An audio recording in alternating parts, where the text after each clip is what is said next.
अस्सलामुअलैकुम दोस्तों, मोहम्मद अज़ीम हयात हाज़िर खिदमत हूँ एक और वीडियो के साथ यूके के शहर लंदन से। दोस्तों, आपने मुख्तलिफ़ रेसों के बारे में सुन रखा होगा।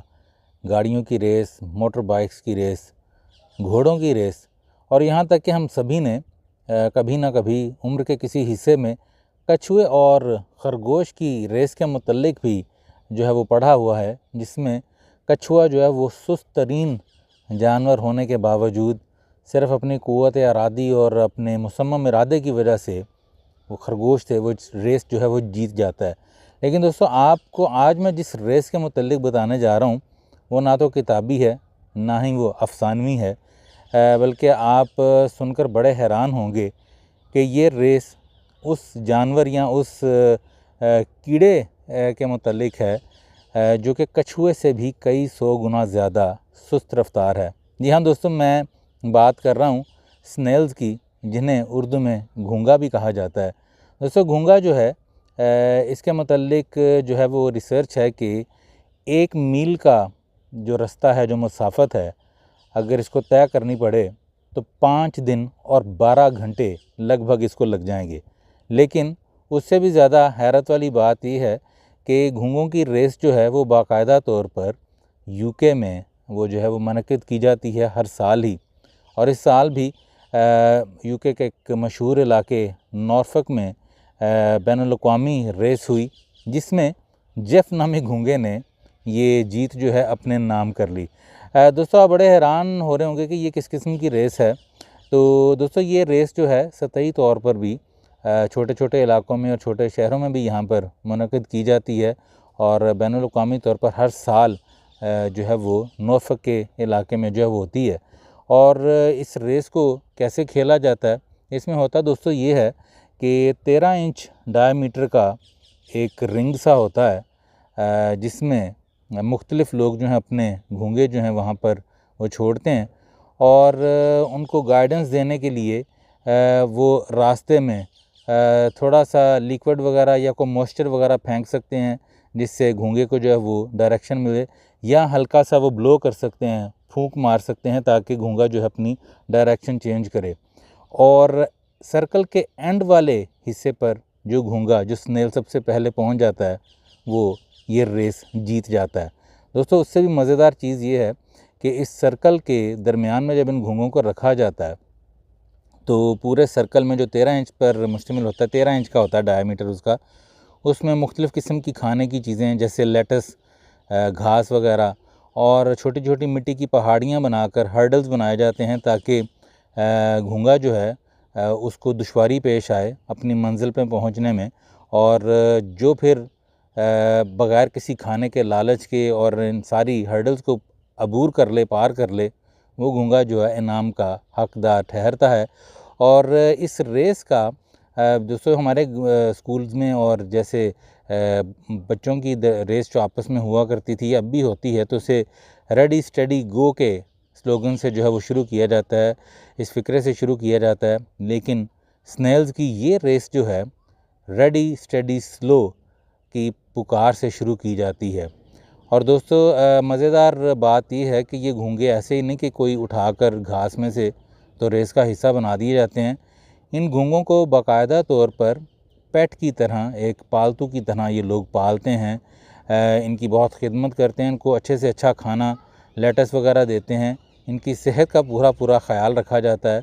और अगर ये हार भी जाएं तब भी इनके साथ कोई बुरा सलूक नहीं किया जाता, इनको फिर भी उसी तरह से खाने पीने की जो है वो अशिया दी जाती हैं, और इनको पालतू ही रखा जाता है। दोस्तों, हमारे एक दोस्त यहाँ पर यूरोपियन हैं वो, और वो इस किस्म की एक्टिविटीज़ में बहुत शौक़ रखते हैं। तो आप भी यकीनन सोच रहे होंगे कि यार ये क्या फ़जूल सी चीज़ है, मतलब घोंगों की रेस करवा रहे हैं, इनको कोई और काम नहीं है। तो इसी तरह का मिलता जुलता सवाल हम 2-3 दोस्तों ने उससे किया था।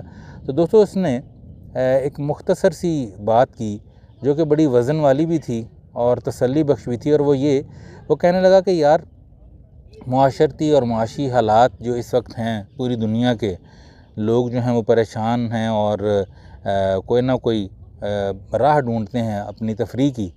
तो ऐसे हालात में अगर इस तरह की कोई एक्टिविटी कर ली जाए जिससे जहन को सुकून मिल जाए, तो उसमें हर्ज वाली क्या बात है।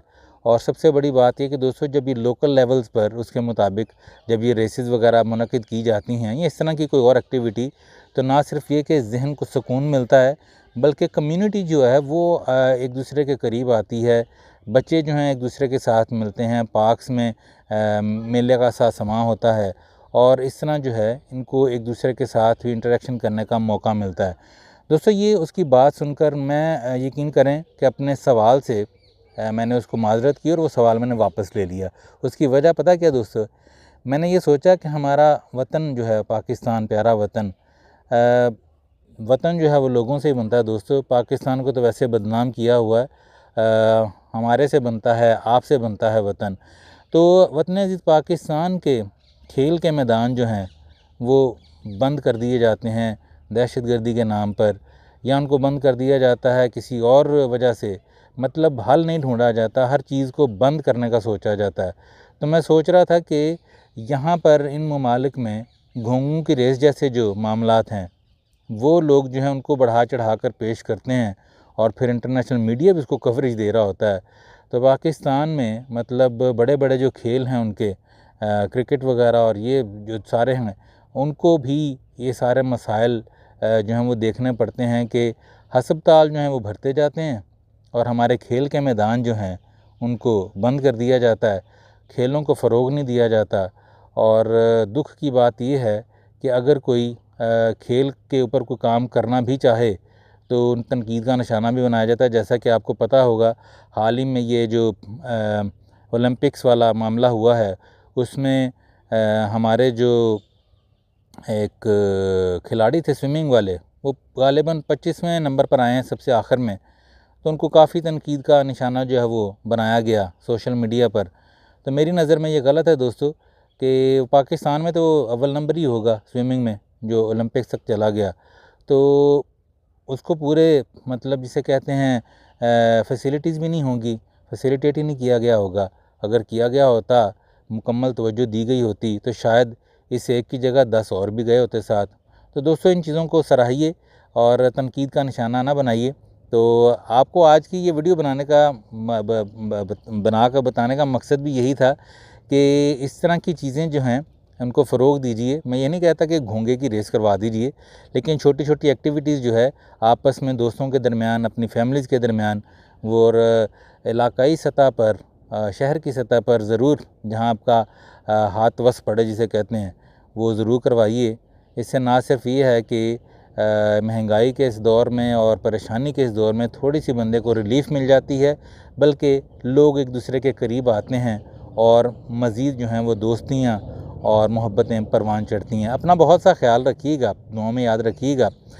मैं इस वक्त मौजूद हूँ चार्ल्टन का एरिया है, वहाँ का एक पार्क है, वहाँ पर एज़ यूजुअल वॉक के बाद थोड़ा सा टाइम था तो मैंने कहा आज ये वीडियो बना दूँ। अल्लाह पाक से दुआ है कि अल्लाह पाक अपने प्यारे महबूब सल्लल्लाहु अलैहि वसल्लम के सदक़े हम सब पर अपनी रहमतों का ख़ास नज़ूल करे, वतन अज़ीज़ पाकिस्तान को अपनी अमान में रखे। जो जहाँ जहाँ ये वीडियो देख रहा है सबका भला, सबकी खैर।